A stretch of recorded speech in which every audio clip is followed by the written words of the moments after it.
তো গল্পের শুরুতেই আমরা অ্যানা আর তার বন্ধু জিয়াওকে দেখতে পাই, যেখানে তারা দুজন মিলে সাংহাই ইউনিভার্সিটির সামনে দাঁড়িয়ে একে অপরের সঙ্গে কথা বলছিল। এখানে আমরা অ্যানাকে খুব খুশি দেখতে পাই, কারণ সে আজ অনেক বিখ্যাত একটা ইউনিভার্সিটিতে পড়ার সুযোগ পেয়েছে। যেখানে আমরা তখন অ্যানার ব্যাপারে আরো একটা বিষয় তখন জানতে পারি। আসলে অ্যানার ম্যাথ অনেক অপছন্দের একটা সাবজেক্ট ছিল, ঠিক আমার মতো, কারণ সে বিষয়টা একদমই আমার মতো বুঝতেই পারতো না। তাই সে আজ এই ব্যাপার নিয়ে একটু নার্ভাস ছিল। এরপর সে তার ক্লাসের দিকে চলে যায়, যেখানে আগে থেকেই ম্যাথ ক্লাস হচ্ছিল। যেটা দেখে তাই সে চুপচাপ করে ক্লাসে ঢুকে তার একটা নতুন ক্লাসমেটের পাশে গিয়ে বসে। তার পাশে বসা মেয়েটির নাম ছিল কিয়াও, যে কিনা একজন টপ স্টুডেন্ট ছিল। কিছুক্ষণের মধ্যেই যখন সে বুঝতে পারে তার পাশে বসে থাকা অ্যানা নামের এই মেয়েটি ম্যাথে অনেক খারাপ, তখন সে নিজেই তার কাছ থেকে উঠে অন্য সিটে গিয়ে বসে পড়ে। কিছুক্ষণ পর যখন তাদের ক্লাস শেষ হয়, তখন অ্যানা ভালো মনে তার টিচারকে কমপ্লিমেন্ট দেয় এত ভালো পড়ানোর জন্য, যা শুনে তার টিচার রুডলি ভাবে বলে পড়া ব্যতীত সে যেন আর ক্লাসে কোনো কথা না বলে, যেটা শুনে পুরো ক্লাসের সবাই তার উপর হাসে। এর পরের সিনে আমরা লাইব্রেরির সিন দেখতে পাই, যেখানে কিয়াও একটা বই খুঁজছিল, যেটা কিনা অনেক উপরে ছিল, তাই সে সেটার নাগাল পাচ্ছিল না। ঠিক এমন সময় আমাদের নায়ক জিয়াও এসে তার বইটি তখন নামিয়ে দেয়। এই ব্যাপারটি দেখে কিয়াও কিছুটা তখন ইমপ্রেস হয়ে যায়, কারণ জিয়াও দেখতে খুব সুদর্শন ছিল। এরপর জিয়াও সেখান থেকে সোজা হেঁটে অ্যানার কাছে যায়, যেখানে অ্যানা তাকে বলে সে গত 1 ঘন্টা যাবৎ একটা অঙ্ক অনেকবার মেলানোর চেষ্টা করছে, কিন্তু এত কিছুর পরও সে বুঝতেই পারছে না কিভাবে অঙ্কটা করতে হবে। এই সব কিছু শুনে জিয়াও কিছু না বলে তার ব্যাগ থেকে একটা ড্রিঙ্কস বের করে, যেটা ছিল অ্যানার খুব পছন্দের। যেটা দেখে তখন অ্যানা লাইব্রেরি ইনচার্জের থেকে লুকিয়ে ড্রিঙ্কসটি খেতে শুরু করে, যেখানে তাদের ঠিক পেছনেই বসেছিল কিয়াও, যে কিনা তাদেরকে দূর থেকে দেখছিল। এই সব কিছু দেখে কিছুক্ষণ পর কিয়াও ইচ্ছে করেই জিয়াও এর পাশ ঘেঁষে লাইব্রেরি থেকে তখন চলে যায়। এই ব্যাপারটা জিয়াও এর তখন একটু অদ্ভুত লাগে। এর পরের সিনে কিয়াও যখন ক্লাসের ভেতরে আসে, তখন সে এসে দেখতে পায় সম্পূর্ণ ক্লাসের ভেতরে অ্যানাবাদের সবাই পড়াশোনা করছে। এখানে কিয়াও ছিল এই ক্লাসের সিআই, তাই সে এসব দেখে অ্যানাকে দিয়ে ব্ল্যাকবোর্ড মোছানোর কাজ, খাতা ডিস্ট্রিবিউশনের কাজ এবং ক্লাসরুম পর্যন্ত মোছার কাজ করায়। এরপর অ্যানা যখন এই ব্যাপারে তাকে জিজ্ঞাসা করে, তখন কিয়াও বলে তুমি বাদে সবাই পড়াশোনা করছিল, তুমি একজন যে কিনা কম কষ্ট করো, তাই আমার মনে হয়েছে তোমারই এই সব কাজগুলো করা উচিত। যা শুনে এনার খুব কষ্ট লাগে, যার কারণে এরপর রাতে সে বাসায় গিয়ে খুব চেষ্টা করে আজ থেকে পড়াশোনা ভালো করে করার জন্য। এর পরের দিন এনা যখন ক্লাসে আসে, তখন সে দেখতে পায় সব ক্লাসমেটরা তার খাতা নিয়ে খুব হাসাহাসি করছে, কারণ সে প্রত্যেকবারের মতো এবারও ক্লাস এক্সামে সবার লাস্ট হয়েছিল, যার কারণে এনার তখন খুব মন খারাপ হয়। এরপর সে যখন তার ক্লাস থেকে বের হয়ে বারান্দা দিয়ে হাঁটছিল, তখন হঠাৎ সে চাইনিজ ডিপার্টমেন্ট ক্লাসের একটা সুন্দর টিচারকে দেখতে পায়, যেটা দেখে এনা নিজে বলতে থাকে সে যদি আজ চাইনিজ ডিপার্টমেন্টে পড়তে পারতো তাহলে সে অনেক খুশি হতো। যা পেছন থেকে তখন কিয়াও শুনে নেয় আর বলে আমি যদি তোমার জায়গায় হতাম তাহলে এতদিনে কবেই নিজেকে স্কুল থেকে ট্রান্সফার করিয়ে নিয়ে নিতাম। যা শুনে এনা কিছুটা তখন রেগে গিয়ে বলে আমি তোমাকে আবার নিজেকে ফাইনাল এক্সামে টপ করিয়েই দেখাবো। এদিকে কিয়া তখন কথাটি শুনে তাকে বেস্ট অফ লাক জানিয়ে ওখান থেকে চলে যায়। তারপরেই আমরা এনাকে লাইব্রেরিতে দেখতে পাই, যে কিনা অনেক চেষ্টা করছিল পড়াশোনায় উন্নতি করার জন্য, কিন্তু সে অঙ্কই ঠিক মতো করতে পারছিল না, বাকি সাবজেক্ট কি করে পারবে। তখন সে তার গডের কাছে প্রে করে যেন সে তাকে সাহায্য করার জন্য কাউকে পাঠায়, কোনো গার্ডিয়ান অ্যাঞ্জেলকে যেন সে পাঠায়। এই দোয়া করতে করতেই হঠাৎ তার ঘুম চলে আসে। ঠিক তখনই আমরা দেখতে পাই একটি হ্যান্ডসাম ছেলে লাইব্রেরি থেকে হেঁটে আসছে, যার নাম কিনা ছিল সু তখন এনাকে ডেকে তোলে। এনা ঘুম থেকে উঠে তাকে দেখে তার সিনিয়র ভাবতে শুরু করে। এদিকে এনার এমন একজনকে অনেক প্রয়োজন ছিল যে কিনা তাকে পড়াশোনায় সাহায্য করবে, তাই সু এখানে এসেছে তার পড়াশোনায় তাকে সাহায্য করার জন্য। এসব দেখি তখন এনার কিছুক্ষণ আগের কথা তখন মনে পড়ে। আসলে সে ঘুমিয়ে যাওয়ার আগে গডের কাছে তাকে সাহায্য করার জন্য অ্যাঞ্জেলকে নিয়ে প্রার্থনা করেছিল। এসব ভেবে অ্যানা তখনই কল্পনা করতে থাকে এই অ্যাঞ্জেল তার সব কথা শুনবে, ঠিক যেমন রূপকথার মতো। এরপরে সু তার পরিচয় দেয় সে একজন স্পিরিট অফ ম্যাথ, যার কাজ অ্যানার মতো দুর্বল স্টুডেন্টদেরকে সাহায্য করা। যেটা শুনে তখন অ্যানা তাকে বলে, আচ্ছা তুমি কি প্রস্তুত আমাকে মাস্টার বলার জন্য? যা শুনে সু কোনো কথা না বলে তার হাতে একটা শিডিউল ধরিয়ে দেয়, যেটা এখন থেকে অ্যানাকে মানতেই হবে। আর এটার পর সু হঠাৎ করে ম্যাজিক্যালি তখন গায়েব হয়ে যায়, যা দেখে অ্যানা তখন খুব অবাক হয়ে যায় আর ভাবে এতক্ষণ তার সাথে যা ঘটলো তা কি আসলে সত্যি নাকি। এর পরের দিন আমরা সকাল 5টায় সুকে অ্যানার জন্য মাঠে অপেক্ষা করতে দেখি। এর কিছুক্ষণ পর সু অ্যানাকে কল করে, কিন্তু এদিকে অ্যানা তখনও নাক দিকে রেখে ঘুমিয়ে যাচ্ছিল। তখন সু এর কথা মতো অ্যানা মাঠে চলে আসে, কিন্তু সুযোগ পেতেই অলস মেয়েটি মাঠ থেকে পালিয়ে যায়। পরের সিনে অ্যানা যখন ব্রেকফাস্ট করছিল তখন সে মনে মনে সুকে এত স্ট্রিক্ট মেন্টর হওয়ার কারণে খুব বকাঝকা করছিল। ঠিক সেই সময়ই সু সেখানে চলে আসে আর অ্যানাকে নিয়ে লাইব্রেরিতে চলে যায় পড়াশোনা করানোর জন্য। কিন্তু সেখানেও অ্যানা তখন ঘুমাচ্ছিল, কিন্তু সু অ্যানাকে ঘুমাতে দেয় না। তাই অ্যানা সু এর কাছ থেকে বাঁচার জন্য পানি খাওয়ার বাহানা করে সেখান থেকে চলে যেতে চায়, কিন্তু সাথে সাথেই সু তার সামনে পানির বোতল এনে দেয়, যার কারণে তার এই বুদ্ধিটা সম্পূর্ণরূপে জলে চলে যায়। আর কি বা করবে এখন অ্যানা? তাই সে পানি খেয়ে তার দুষ্টু মাথায় কিছুক্ষণ ভাবার পর আবার সুকে বলে সে বাথরুমে যাবে, যেটা শুনে সু তখন বলে ঠিক আছে, কিন্তু 5 মিনিটের মধ্যে চলে আসতে হবে। অ্যানা সেখান থেকে উঠে যখন লুকিয়ে লাইব্রেরি থেকে পালিয়ে যাওয়ার চেষ্টা করে, ঠিক তখনই সু তাকে ধরে ফেলে, যেটা দেখে অ্যানা তখন বলে আমি ম্যাথ করতে চাই না, আমার ম্যাথ করতে ভালো লাগে না। সুও তার কথা তখন মেনে যায় এবং তাকে যেতেও দেয়। এদিকে অ্যানা যখন গ্রাউন্ডে যাচ্ছিল তখন হঠাৎ তার ফোনে তার বান্ধবীর মেসেজ চলে আসে। সেখানে লেখা ছিল সে যেন এইবার অন্তত ভালো করে পড়াশোনায় মনোযোগ দেয়, যা দেখে সে অনেকটা শক খায়। ঠিক তখনই পেছন থেকে সু এসে বলে সে এত সহজে তাকে এখান থেকে যেতে দেবে না। তখন সে তাকে নিয়ে আবারও লাইব্রেরিতে চলে যায়। এদিকে যেহেতু সু একটা স্পিরিট ছিল, তাই সে তার পাওয়ার ব্যবহার করে অ্যানার সম্পূর্ণ অতীত জানতে পেরে যায়। অন্যদিকে অ্যানাও পড়তে পড়তে একটা ফর্মুলা খুব ভালোভাবেই শিখে যায়। তখন সু তার মাথায় হাত দিয়ে বলে তোমার চুলগুলো কেটে ফেলা উচিত, যেন তোমার ব্রেইনে একটু হাওয়া বাতাস লাগে। কিন্তু এই ব্যাপারে অ্যানা সম্পূর্ণ তখন মানা করে দেয়। এর পরের দিন স্কুলে অ্যানা খুব লুকিয়ে লুকিয়ে চলছিল, কারণ যেন সু তাকে দেখতে না পায়। তাকে এই অবস্থায় দেখে জিয়াও হঠাৎ এসে তাকে জিজ্ঞাসা করে কি হয়েছে তোর, তুই এভাবে আছিস কেন? ঠিক সেই সময়ই অ্যানার কাছে সু এর কল চলে আসে আর জিয়াও সেটা পিক করে, যার কারণে কোনো উপায়ন্তর না পেয়ে অ্যানার তখন কথা বলতে হয়। সে ফোন ধরে বলে আপনি যে নাম্বারে ফোন করেছেন সে এখন খুব ব্যস্ত আছে, অনুগ্রহ করে কিছুক্ষণ পর ফোন করুন, ধন্যবাদ। এ কথা বলে অ্যানা জলদি তখন ফোনটা কেটে দেয়। অপরদিকে এ কথা শুনে সু তখন ধরে ফেলে আসলে অ্যানা তার কাছ থেকে বাঁচতে চাইছে। এদিকে অ্যানা যতক্ষণ জিয়ার সাথে সময় কাটাচ্ছিল সে প্রত্যেক মুহূর্তেই নিজেকে লুকিয়ে চলছিল সু এর কাছ থেকে বাঁচার জন্য।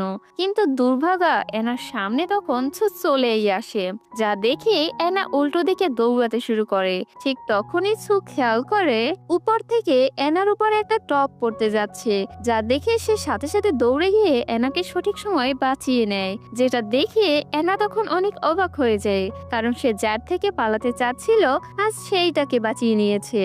যেটা দেখে এবার সে একদম লক্ষ্মী মেয়ের মতো সুয়ের সাথে পড়তে চলে যায়। এর পরের দিন আমরা অ্যানা আর সুকে গ্রাউন্ডে দেখি, যেখানে অ্যানা দৌড়াচ্ছিল।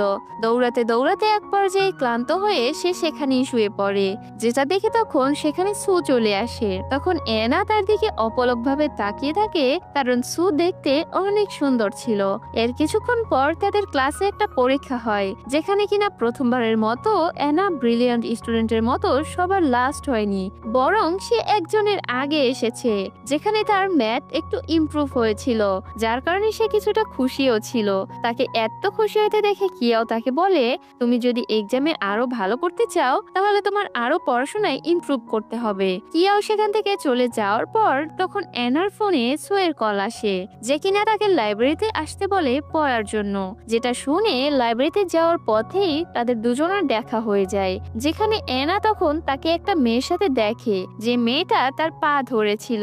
তা দেখে এনা মেয়েটার ব্যাপারে জিজ্ঞাসা করলে সু এনাকে বলে যাওয়ার সময় তাদের দুজনার ধাক্কা লাগার কারণে মেয়েটা পড়ে যায়। এখন সে তাকে কোলে করে নিয়ে যেতে বলে। আর এখন এরকম একটা সিচুয়েশন হ্যান্ডেল করার জন্য এনার মাথায় তখন একটা বুদ্ধি আসে, যেখানে সে তখন মেয়েটাকে বলে সু তার বয়ফ্রেন্ড হয়। যা শুনে মেয়েটা একটু পর নিজে থেকে উঠে সেখান থেকে হেঁটে চলে যায়। এরপরে তারা যখন লাইব্রেরিতে পৌঁছায় তখন সু তাকে জিজ্ঞাসা করলে এনা তখন বলে সে শুধুমাত্র এই সিচুয়েশন হ্যান্ডেল করার জন্য এই কথা বলেছে। যা শুনে সু তাকে বলে তুমি জিওমেট্রির ওই ফর্মুলাটা 100 বার লিখো। যা শুনে এনা তখন অনেক অবাক হয়ে যায়, কারণ তাকে সাহায্য করার শাস্তি হিসেবে তাকে 100 বার জিওমেট্রিকের ফর্মুলা লিখতে দেওয়া হয়েছে। অপরদিকে জিয়াও এনার সাথে দেখা করার জন্য তার পছন্দের ড্রিঙ্কস নিয়ে তার ক্লাসে চলে আসে, যেখানে কোথাও ক্লাসে সে এনাকে খুঁজেই পায় না। তখন কিয়াও তাকে বলে এনা লাইব্রেরিতে আছে। যা শুনে জিয়াও কিয়াওকে কিছু না বলেই সরাসরি লাইব্রেরির দিকে চলে যায়। এদিকে তখন আমরা লাইব্রেরিতে দেখি সু এনাকে পড়াচ্ছে। হঠাৎ একটু পরেই একের পর এক মেয়ে এসে সুয়ের জন্য লাভ লেটার রেখে যেতে শুরু করে তাদের বেঞ্চে, কিন্তু সু তাদের কোনো রিপ্লাই তখন দেয় না। এবার একটু পর একটা মেয়ে এসে যখন সুয়ের কাছ থেকে ডিরেক্ট তার ফোন নম্বর চায়, তখন সুয়ের মনে পড়ে এনা কিভাবে একটু আগে তাকে ওই ঝামেলা থেকে বাঁচিয়েছিল। তাই সেও একই বুদ্ধি তখন কাজে লাগায়। সো একটা কাগজে এনার দিকে ইশারা করে বলে সে তার গার্লফ্রেন্ড, যেটা দেখে এনাও সুয়ের সাথে তখন তাল মেলায়। তখন ওই মেয়েটিকে পুরোপুরি এবার বিশ্বাস করানোর জন্য সু তার সামনেই এনার কপালে কিস করে।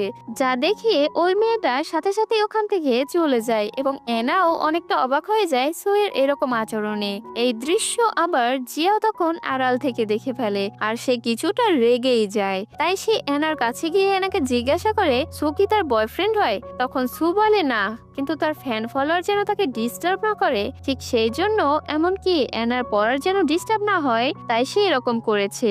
যেটা শুনে জিয়াও এনাকে আর কখনো এরকম কাজ করতে না করে ঠিক এটা বলে তার ড্রিঙ্কস ওখানে রেখে সে ওখান থেকে চলে যায়। এরপর আমরা জিয়াওকে মাঠে বাস্কেটবল খেলতে দেখি। ঠিক একটু পরে সেখানে কিয়াও চলে আসে এবং তাকে পানি দেয় আর বলে সে এনার ক্লাসের মনিটর। যেটা শুনে জিয়াও তখন তাকে বলে সে যেন একটু এনার দিকে খেয়াল রাখে। অন্যদিকে আমরা তখন আবার লাইব্রেরির সিন দেখতে পাই, যেখানে কিনা এনা একটু আগে ঘটে যাওয়া ঘটনার কারণে অনেক ডিস্টার্ব হয়ে পড়েছিল। তখন সু তাকে জিজ্ঞাসা করে তার কি এই ম্যাথের ফর্মুলাটা আয়ত্তে এসেছে। তখন এনা বলে না, তার এখনো হয়নি। এই শুনে সু আজকের মতো এখানে ক্লাস শেষ করে রেগে সেখান থেকে চলে যায়। যেটা দেখে এনাও তার পিছে পিছে যেতে শুরু করে আর বলে তার কিসের কারণে সে ডিস্ট্রাক্ট হয়ে পড়েছে, তাই সে তাকে ব্লেম দিতে পারে না। তখন সু বলে ঠিক আছে, কিন্তু এই ফর্মুলা 100 বার করার পরও যদি এখন তোমার সেটা মনে না থাকে, তার জন্য অবশ্যই সে তাকে এবার ব্লেম দেবে। এর পরের দিন আমরা তাদেরকে আবার লাইব্রেরিতে দেখি, যেখানে কিনা এনা পড়া বাদ দিয়ে তাকে একের পর এক গল্প বলেই যাচ্ছিল। যা দেখে সে বিরক্ত হয়ে গতদিনের হোমওয়ার্কের কথা বলে আর জিজ্ঞাসা করে তার ফর্মুলাটির ব্যাপারে। তখন এনা বলে তার ফর্মুলা পুরোপুরি মনে নেই। যা দেখে সু রেগে সেখান থেকে উঠে চলে যেতে নিলে ঠিক তখন তার সামনেই দাঁড়িয়েছিল spirit of Chinese and history ডিপার্টমেন্টের দায়িত্বে থাকা ইউবিন। তখন ইউবিন সুকে জিজ্ঞাসা করে সে কেন এনার পিছনে লেগে আছে। তখন সু উত্তর দেয় এনা শুধু আমার, এই বলে সে ওখান থেকে তখন চলে যায়। এর পরের দিন সকালে এনা যখন ফিল্ডে আসে দৌড়ানোর জন্য, ঠিক সেইখানে এসে সুকে সে দেখতে পায় না। তাই সে খুশি মনে সেখান থেকে তখন চলে যায়। এরপর সে লাইব্রেরিতে গেলে সেখানেও সে সুকে তখন দেখতে পায় না, যার কারণে সে এখন একটু চিন্তায় পড়ে যায়। কারণ হঠাৎ করে সুয়ের আবার কি হলো, সে কেন তাকে আর গুরুত্ব দিচ্ছে না, সকালেও আসেনি, এখন লাইব্রেরিতেও নেই। সেই সব কিছু ভাবতে ভাবতে এনা তখন লাইব্রেরির বাইরে গিয়ে সুকে কল দেয়, কিন্তু সুয়ের ফোনও তখন বন্ধ দেখায়। যেটা দেখে এরপর সে লাইব্রেরিতে তার আগের জায়গায় যখন ফিরে আসে, তখন সে ওই জায়গায় ইউবিনকে দেখতে পায়, যে কিনা সেখানেই বসেছিল।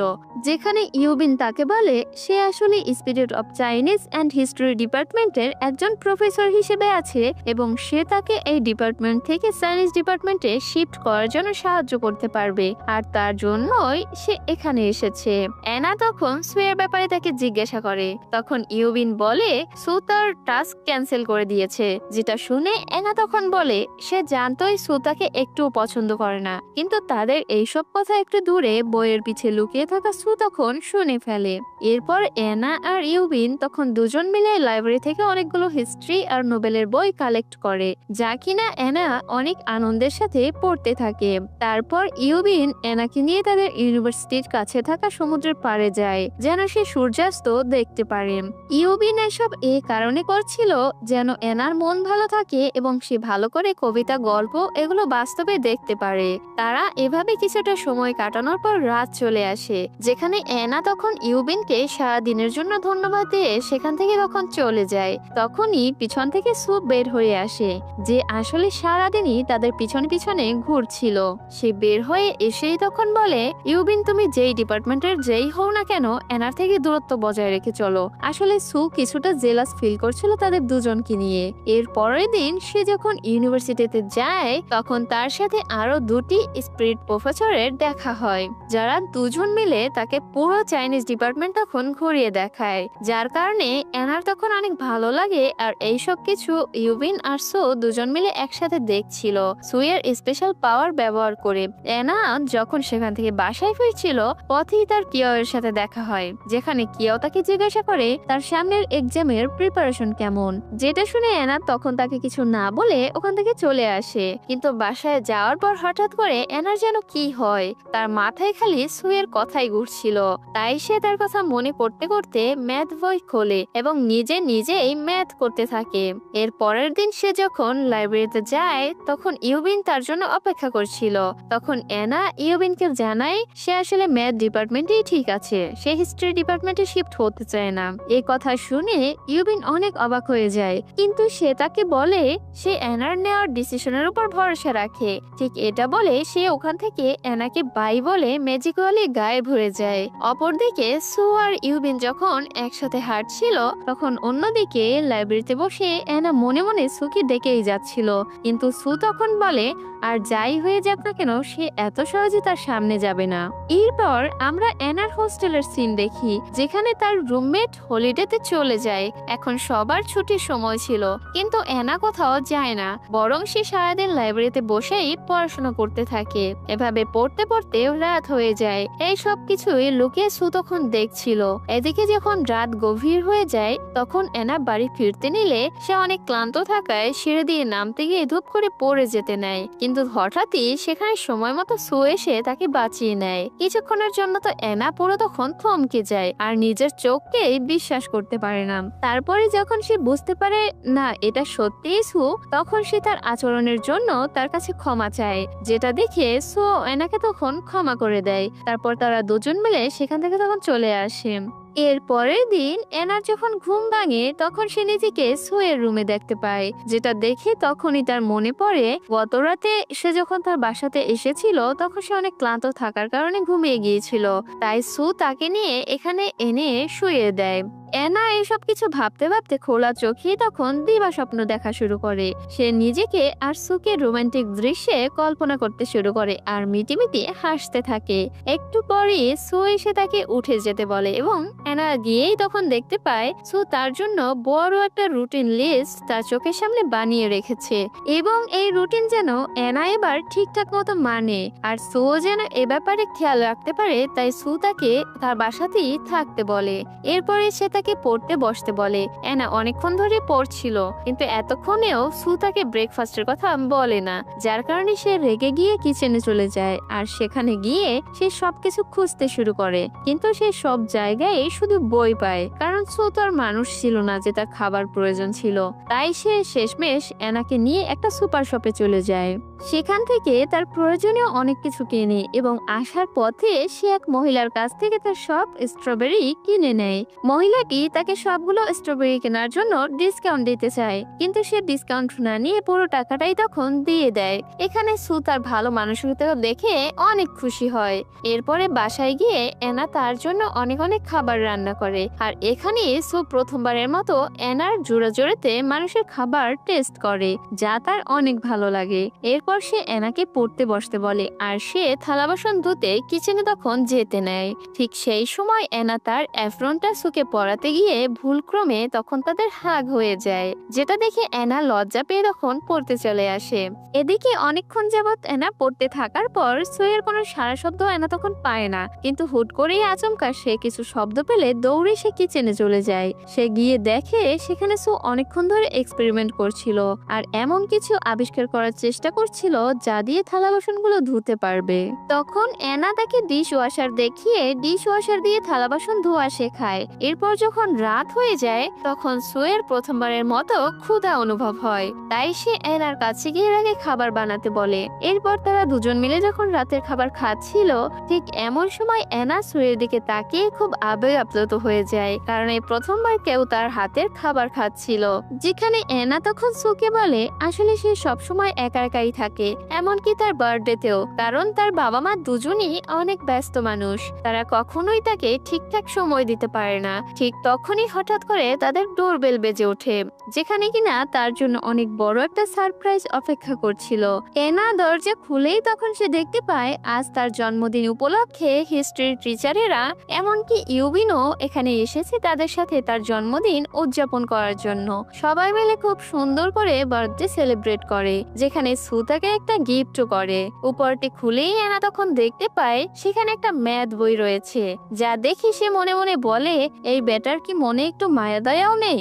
এরপর তার বার্থডে পার্টিতে এনা বসে যখন একটা স্পিরিটের সাথে কথা বলছিল সেখান থেকে সে তখন জানতে পারে প্রত্যেক সাবজেক্টের জন্য একটা করে স্পিরিট রয়েছে, যারা কিনা তার কাছেই যায় যার তাদের সবচেয়ে বেশি প্রয়োজন, অর্থাৎ যারা সবচেয়ে বেশি দুর্বল তাদের নিকট তারা যায়। তখন এনা বুঝতে পারে যে কেন আসলে মাস্টার শু তার কাছেই এসেছে। অপরদিকে আমরা তখন জিয়াওকে দেখি, যার কিনা হঠাৎই তখন মনে পড়ে আজকে তো এনার বার্থডে। দূরে থাকার কারণে সে এনাকে ভিডিও মেসেজের মাধ্যমে বার্থডে উইশ পাঠায়। এর পরের সিন শুয়ের ঘরে শিফট করা হয়, যেখানে কিনা এনা অনেক আনন্দ করছিল এবং সে অনেকটা ড্রিঙ্কসও করে ফেলে, কিন্তু আমাদের ইমোশনলেস সু একটা কোনায় বসে বসে সে সবকিছু শুধু দেখছিল। একটু পরে অতিরিক্ত ড্রিঙ্কস করার কারণে এনা সুয়ের জন্য একটা রোমান্টিক গান গায় এবং সবার সামনেই বলে সু আমি তোমাকে ভালোবাসি। ঠিক এটা বলে সে তার আরো কাছাকাছি চলে আসতে থাকে। আর এখানেই এই সিরিজের প্রথম পর্বটি শেষ হয়ে যায়। আশা করি খুব শীঘ্রই নেক্সট পার্ট নিয়ে তোমাদের সামনে হাজির হয়ে যাব। সেই পর্যন্ত সবাই ভালো থাকো, আর এতক্ষণ আমার সাথে থাকার জন্য সবাইকে ধন্যবাদ।